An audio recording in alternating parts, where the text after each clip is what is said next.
Hello everybody, welcome to Renault E-Ways, our event dedicated to today's mobility and tomorrow's as well. We are pulling together all those who meet the zero emission mobility challenge. We're live from Hangar Y in the town of Meudon, close to Paris.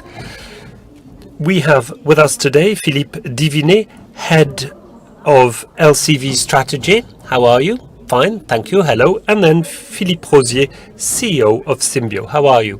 I'm fine. Hello, Louise. Hello, everybody. Renault E-Ways explores all the ways so as to reach zero emission mobility. So we're moving towards sustainable mobility, and hydrogen is part and parcel of this. And this is what we'll be talking about today. That is hydrogen from idea to reality. Let's start with you, Philippe. You are Symbio's CEO. To start with, can you tell us more about Symbio and what you do? Certainly.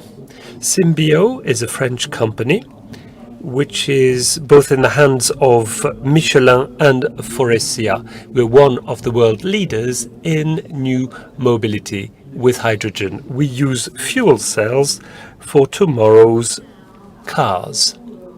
Hydrogen is the most recent fad. We see that everybody is massively investing, China, Germany, Portugal and France. And by the way, the French government has decided that this should be a priority in the recovery plan. Philippe, can you tell us more about hydrogen? Well, hydrogen is what you can frequently find in nature. It's in the Mendeleev table. The problem with hydrogen is that it doesn't exist in a pure form. It can be, though, combined with other atoms. Hydrogen, so far, was used in some industries, such as refineries, fertilizers, as a raw material or commodity. It was produced with gas, that is CH4. Then there's gas cracking. To do this, you need energy to separate hydrogen from carbon. But in doing this, you're going to issue CO2, which is what we're fighting against today. So in this case, we're talking about grey hydrogen. Now, in the past 3 or 4 years, we've seen that our energy systems have changed, more particularly in Germany. And we've seen that the problem we're faced with is to store renewable energies, that is photovoltaic or wind power. So we want to store this green electricity in the form of hydrogen. This is truly when the trends accelerated. So there's grey hydrogen, but also there's green hydrogen. What are the benefits in hydrogen in general? Well, there are advantages, such as to have low carbon intensive industries. Then companies would move towards renewable types of hydrogen. And what's new is that we can use hydrogen for mobility purposes. With the development of electric vehicles, we've seen that there are some vehicles that require longer ranges and that require quick refueling or recharging within a couple of minutes. And also, sometimes it's mass transportation systems that we're looking at. This is what we need in addition to electric vehicles that are marketed progressively. So, fuel cells are not used for another type of vehicles. These will be used on electric vehicles. We'll have an onboard electricity generation system using hydrogen, so that we can drive for more miles, or so that we have more power. It's as if you had an addition of electricity on the car. I see. Autonomy is one of the main advantages. What are the drawbacks? I know that it's a long way. It's a long way to go. Yeah, that's true. The first drawback I mentioned is that today the available hydrogen that we have is grey. That means CO2 emissions, which is not at all what we want to do. which means that the first priority for us is to develop green hydrogen in a distributed way, so that we have access to a normal station, the equivalent of a petrol station. And we want to have costs which would be similar to the ones we have for petrol or diesel. That is, we have to divide by 3, more or less, the production of green hydrogen versus grey hydrogen, so that we could have something which would be the equivalent of diesel. And this is included in the energy plans. Are there hydrogen vehicles on the roads? Certainly. The first one in France was thanks to our partnership with Renault. Philippe will tell us more about this. There are cars on the roads, of course. There are some car makers in Asia, one in Korea and one in Japan, that have introduced or marketed vehicles, and we're at the beginning of a long adventure. Even though we have known fuel cells for more than 50 years, but using those on a car at a cost which would be a cost comparable to the existing cost, well, we think it's going to take us 10 years, so that we are on an equal footing. But as you said, it's in the longer run, but we're speeding up. Yeah, we're speeding up. That's true. I think that in the town of Nantes, in the west of France, I took a hydrogen boat. I mentioned that in my program. Yeah, and Symbio's been involved. Good, excellent. Now, Philippe, let's talk about Renault now. What about Renault's vision on hydrogen? Well, first, we have developed the technical arguments put forward by Philippe so as to factor them in as best as we could on our vehicles. We made a technical choice, together with Symbio's, to have a range extender, a hydrogen-based range extender. And the first benefit is that we're not going to have any pollutants emissions locally. Locally, this is a zero emission vehicle with no range constraint. So according to us, it makes sense given the existing lineup of products we have, because we have electric vehicles available already as standard cars on which we've installed these fuel cells to overcome one of the limits that we're faced with, which is range. All in all, we think that fuel cells are quite promising when we look at what our partners are doing, such as Symbio. They are working on the cost of fuel cells so that the system is competitive. We think that the range extender is a good solution. It's a good trade-off between mass, cost of the system, and value for the clients. And we think it really meets a need, which is a need for clean mobility in town centres, which will be necessary when we have zero emission regions soon. And in doing that, we'll optimize the use we make of our cars with very little infrastructure needs. Quite a lot of LCV clients use their cars locally. They go to the same places daily. If close to these places we have hydrogen stations, then the whole system will work. We don't need to wait for a large infrastructure with distribution of hydrogen. Is it like the milkman's route? Yeah, more or less. That is, it's the hen and egg rationale or logic, and we want to break this and we want to find an immediate solution, which is what we've done. Okay, what about your strategy then? Well, this belongs to an overarching strategy. We started being the pioneers in EVs 10 years ago, more or less. And now these efforts are very tangible. We see how interesting hydrogen is. It comes as an addition to the EV portfolio that we have. It's a good balance between the cost of the system and our ability to overcome the range difficulties. We have learned an awful lot with electric vehicles.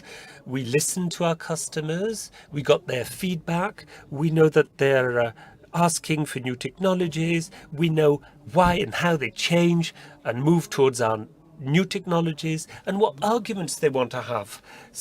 They want our support. We support them with a bespoke infrastructure that meets their specific needs. We help them deploy the best infrastructure, plus peripheral services, so that we can build cars, manufacture cars, and additional services.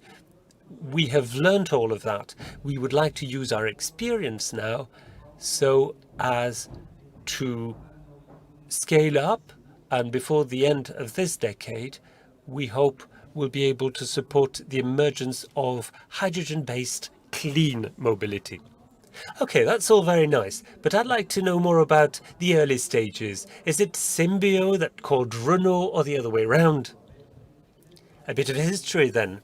But before I answer your question, Louise, I'd like to pick on what Philippe said, because I forgot to say something that's important. What's amazing about fuel cells is that we use hydrogen, which is onboard hydrogen, in the equivalent of a tank on board your vehicle. And thanks to electrolysis, the hydrogen is turned into electricity.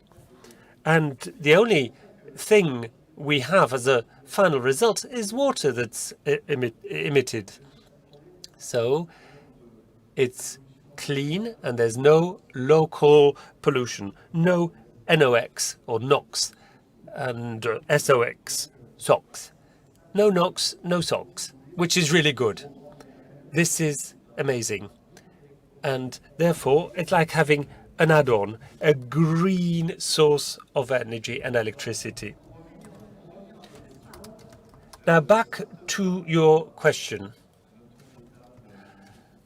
Well, we have famous names such as Michelin and Faurecia, but before that, we were a startup for something like 10 years. And 5 or 6 years ago, the startup couldn't really find its market. The market didn't exist at the time. There weren't that many customers. And as I told you before, we start everything with electric vehicles. So Symbio, the startup, turned to one of the leaders in EVs, that is Renault. We tried to convince Renault to use hydrogen to start with. And then we knew that Renault had the electricity skills as well. And this to add the hydrogen fuel cells. That's when it all started. And I think it started 5 years ago. Good. So what about you, Renault? When Symbio started knocking at your doors, what did you say? How did you react? You had started working on that, I suppose. So why did you choose to work with Symbio? Well, Symbio was one of the first ones to come to us, and they wanted to focus on hydrogen. And at the time, we were the forerunners in LCVs, and we thought, now, this is interesting. We supported Symbio in their efforts. And what we did is that we provided them with all of our support. We have vehicle expertise, and we thought that their tests, their trials, their first initiatives could bear fruit, which was the case. And we're considering the next step. And as you were saying at the beginning of this interview, you were saying this is a trend. We're looking at a trend. It's not just a standalone initiative developed by Renault and Symbio that were trying to do as best as they could. So it's a smart cooperation, yes, between a leader and a pioneer in electricity and a startup, a pioneer company in hydrogen. I would really like to thank Renault for their trust. And you know, today, what we need to do is to start with these first vehicles and to provide our markets with vehicles with a higher level of performance. Well, of course, as you know, our cells have been improved. We have range extenders, and we're working together with Renault so that we can from the design phase, include ourselves so that they're on board our cars. We'll talk about this in a minute. And finally, we're working together because we want the technology to be more industrialized, to reduce costs, which is what we all want. We want to be on an equal footing with diesel technology by the year 2030. Now, if you're watching us, you can send in your questions and ask questions, and you will see in a minute we'll have a Q&A. So we're waiting for your questions. I know that we have many people watching our program. Please send us your questions. We'll screen them. We'll see if we want to ask more questions when we get to the Q&A. I have a final question to both of you. The question is, what about midterm objectives or longer run objectives? We'll start with you, Philippe Diviné. Well, we think it's a promising technology. And people see more interest in this technology because there's a need to store green electricity that's being produced. And this year is the first time that in Europe we're producing more electricity from renewable energies than carbon. That is, we use wind power and also solar power and sea power as well. And therefore, we think the time has come to produce hydrogen in a clean way with the existing electricity. This is an ecosystem that needs to be developed. And then what we need to consider is distribution and also to find automotive solutions. These are the early stages. We try and focus on what really makes sense because we think that what we do is compatible with the usage that people make of their cars.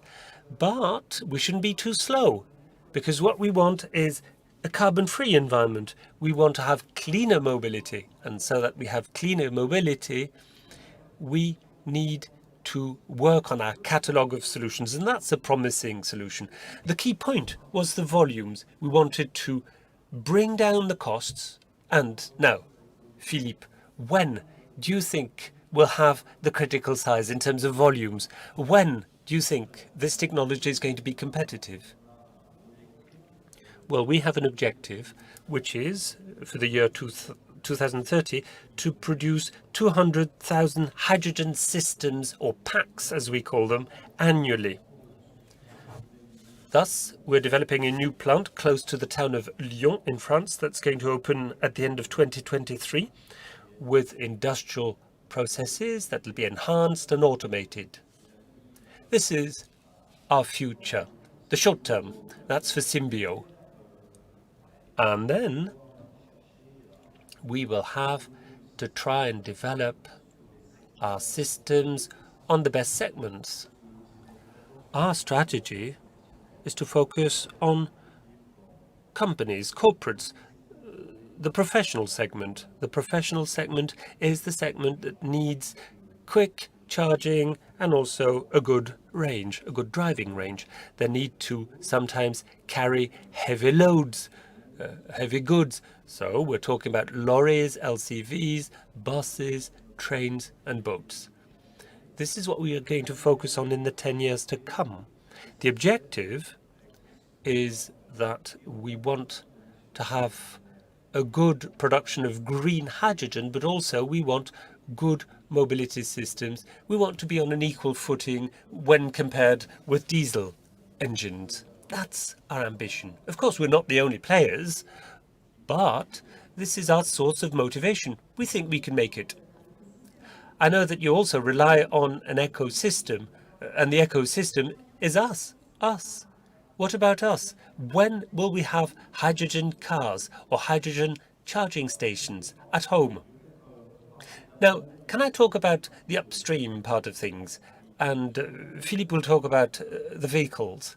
So, as far as upstream is concerned, we need to develop a hydrogen ecosystem so that we have green hydrogen generated and so that we have hydrogen stations, so that we have enough stations everywhere, geographically speaking. We're working on that with our shareholder, that is Michelin, so as to develop, and I mean to develop regionally, hydrogen generation from electrolysis.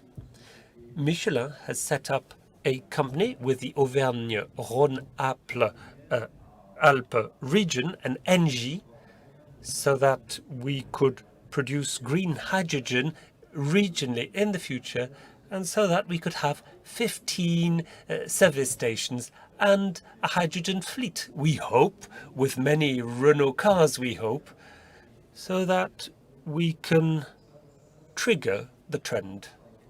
This is what we're working on, as I said, and that's the upstream part. Right. I'm not sure that everybody wants to have a hydrogen station at home, but hydrogen cars, yes, I hope that's what you're dreaming of. Well, hydrogen will be distributed in stations, no problem. We'll have to develop the infrastructure, that goes without saying. It'll take a while. And that's why we start with the easiest segments, we think. And what's more, these are segments that are more useful, we think, rather than using other vehicles such as passenger cars. We're focusing on LCVs. Okay, I was just asking. Thank you very much. Now, thank you for all of these particulars. I think we've received some questions. And here we are. We'll start with the Q&A now. Would you say that government investments will be enough to develop this industry? Well, we think so. By the way, we would like to thank the European authorities and even the member states. We'd like to thank France and the French government for scaling up. We're looking at 430 billion euros in Europe, 7 billion in France for the hydrogen plan. This is a huge amount of money. We've gone from millions to billions. This is something that was said by the government several weeks ago. And we're very satisfied with the approach taken by the government. The government intends to develop green hydrogen that would be competitive, but also they want to industrialize companies such as Symbio and the producers of electrolyzers and the car makers. Their objective is that they want production to be in Europe. Renault, Symbio, Michelin, Faurecia, they're all French companies. And this is what we want to do. It's our ambition to produce locally and not to do what we did with photovoltaic. That was an error. That was a mistake. We subsidized the development of photovoltaic panels, but they were coming from China. So this is what's good in these plans. That is, there's deployment and there's also industrialization that the government has focused on. Well, the next question is this enough? Well, we hope so, at least to get started. We're on the right path. We're treading the right path. This is like the sparkle, the beginning of things, and then we want all the stakeholders to move forward because they'll see it's interesting. And now, we saw that when we launched the second generation of Kangoos. With the first generation of Kangoos, with the 22 kilowatt hour battery, we gained a market. The followers, the people who were buying into this new technology, they wanted to try the car, and they're convinced the car works and it meets their needs. With the second generation, we improved our claim. That is, the vehicle also is a good value for money for the buyers. If you use it 150 kilometers per day, this vehicle is less expensive than a diesel car if it's used 200 days per annum. And then after the second generation of Kangoos, our sales were increased threefold. So you see, it's easy to convince the markets when the offering makes sense. We count on the government and the state to get started, but then we count on all the players, the ones at the stable, but others as well, so that together we can find the right balance so that people accept our value proposition. Thank you very much. Here's another question. Are you thinking about new hydrogen vehicles within the Renault Group, and when? Yeah, we're working on that. For the time being, we focus on what we've always said. That is, we want specific markets based on a developing infrastructure. We think it makes more sense rather than all of a sudden trying to cover all markets and, for instance, individual cars, which is perhaps not the best thing to do in the short term. So that's true. We're working on broadening the scope of our offering for LCV cars as quickly as we can. What I can tell you is that we'll not market a car if we're not certain that technology is mature, that our offer is robust, reliable, and that it makes sense. Okay. Here's another question to you, Philippe Rosier. How do the fuel cells work? Aha, that's technical. A fuel cell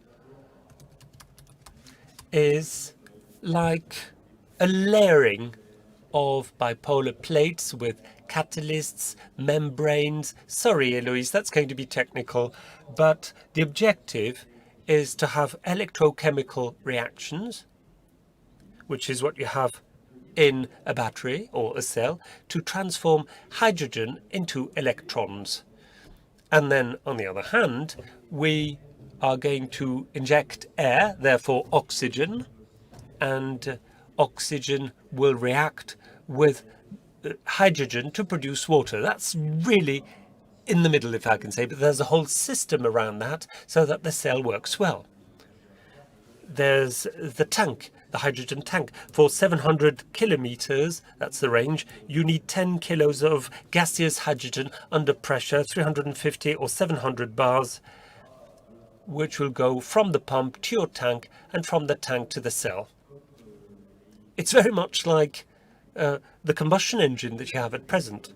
And then what you have is the whole system for air injection, hydrogen, to humidify air, so we have valves, and also there's a control monitoring system to optimize all of this on the basis of external temperature, but also the vehicle cycle, so that we feed the battery as best as we can, as if it were a normal electric car, and this in order to drive the electric motor.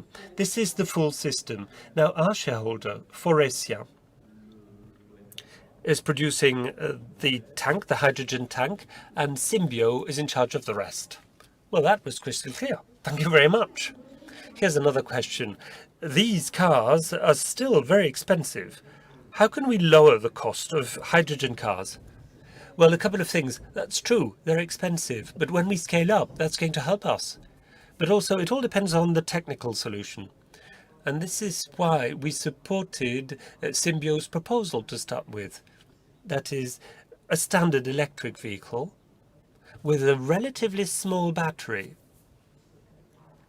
Thus, not too expensive in terms of the price of the battery, that is, equipped with a fuel cell, which will be used as a range extender, so a small fuel cell.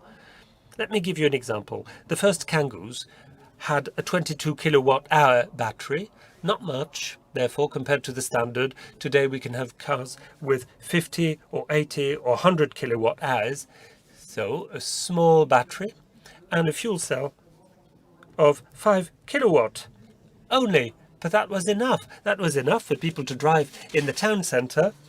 We no longer had problems with the driving range, and that's for the typical case. That is when people use these cars. A small fuel cell, which offsets, if I can say, or compensates for the size of the battery. We hope that the price is going to go down, and therefore that we are going to have a smaller battery size.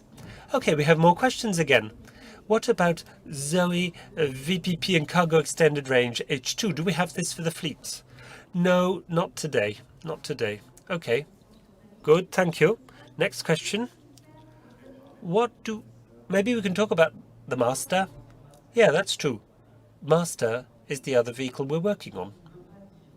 Well, by the way, it doesn't mean there's no market for the passenger car or individual car, if I can say, with hydrogen technology. If you look at what's done in Asia, they focus on taxis. Taxis is another case, a business case that works. It's very urban, it's local. Usually, taxis are very much connected to a town, if I can say. And of course, they don't want to have any problem with the driving range. So this is something that really makes sense for this type of usage. And when the time comes, we'll have to think about transportation systems that could use hydrogen. It could make sense as well. Good.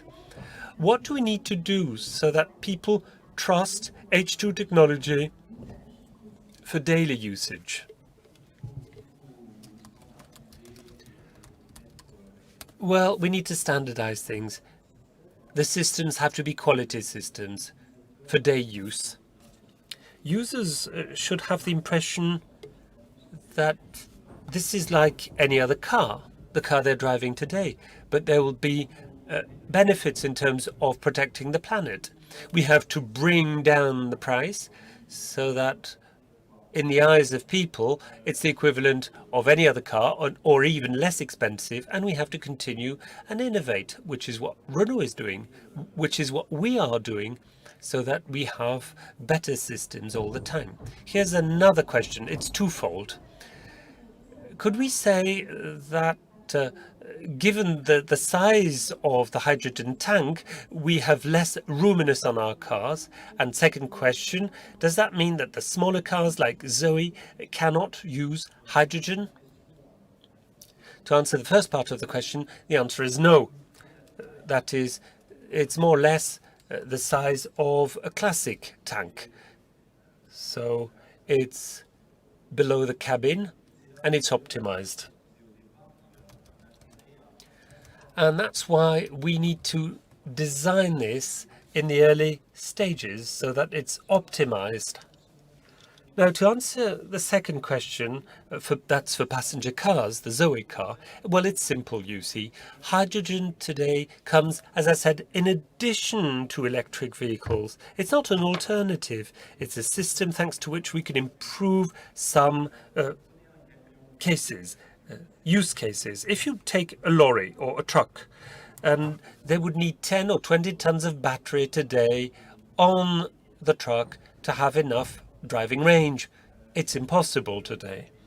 And therefore, there are use cases when hydrogen is going to be useful so that we no longer have carbon emissions. And I've given you our list of priorities. This is what's happening today. And as I said before, we think that in 2030, the cost of these systems is going to go down. And therefore, it's not going to be more expensive than a diesel car or an electric vehicle. In this case, the use cases will be more interesting. And this includes vehicles that want to have a 600 or 700 driving range. We're in the town of Meudon. If we drive an electric vehicle from here to Paris, if there's an electric charging terminal or station at home and one at work, well, these people don't need hydrogen, you see. So it all depends on the use cases. These are not systems that compete. They're complementary. Can I say something about volumes? As I said, we're trying to reduce the size of this technology, and that's also why, for the time being, we focus on LCVs. We think it's easier to find space on an LCV. It's the equivalent of 400 liters on a Kangoo, that is 4 cubic meters. It's big, but that's 10% of the volume of these cars. So it's easier on an LCV. And that's why, you see, we thought it would be good to look at this type of car body to start with. Thank you. We've received more questions, if you don't mind. Next question. Are you not afraid of foreign competition from Asia? Well, the best thing you can do, not to be frightened, is to do things speedily if you believe in your plans, and then we will see what happens. But we don't want to refuse the battle. We want to address the issues. Here again, this will require a lot of work. You need to consider the OEMs, the suppliers, and the whole ecosystem, the hydrogen ecosystem, not just a few players. So that means that today we need to gain more skills at a global level to go faster. So are we frightened? Not at all. And as I said before, what's really positive with the European Hydrogen Recovery Plan is that from the word go, what Europe has said is what's important is industrialization in Europe. They're supporting the construction of factories and the manufacturing of cars in Europe rather than importing these cars. That's encouraging. Next question. Why should we have hydrogen technology on electric vehicles? Well, it has to do with the cost when we manufacture these cars. If we have a small size fuel cell, we can, well, this will be used as a range extender. We can reduce costs in the short term and maximize value. And then there's also the use cost. An EV at present is 3 times less expensive than using petrol. And today, hydrogen, in terms of running costs, is more or less the equivalent of what we have with petrol. So if we maximize the use of batteries, if we recharge the battery at night, then we'll reduce the running costs. And it's a typical use case for the users. When the LCV vehicles are recharged at night, they can spend at least 8 hours before they're used again. And finally, and that's why we've co-designed this range extender together, because if you look at the biggest electric vehicles, you will see that the driving range is sometimes slowed down due to the weight that you have to carry, due to aerodynamics and the rest. But if you have, let's say, 100 kilometers in driving range, then the car is only going to be used for 50 kilometers. But if we have a range extender, we can consider 120 kilometers. So better use of the onboard battery without adding electric capacity. And what's more is that you will no longer have the range problem thanks to the range extender. And we have a final question.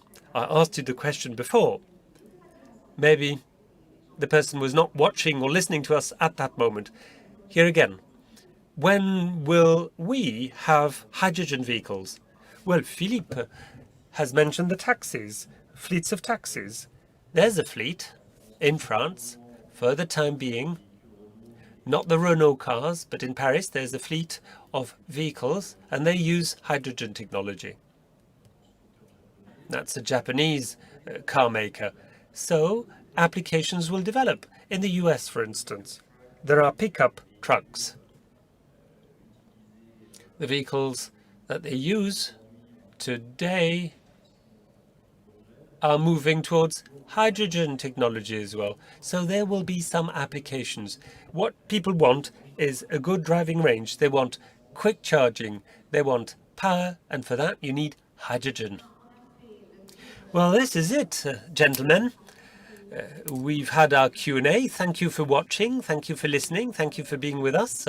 Thank you, Philippe, and thank you, Philippe. Thank you for this very interesting conversation. Thank you, Louise. Thank you, Louise, and thank you, Renault, for inviting us. Thank you very much. Thank you, Louise. Thank you, Philippe. Thank you. See you soon. Bye-bye.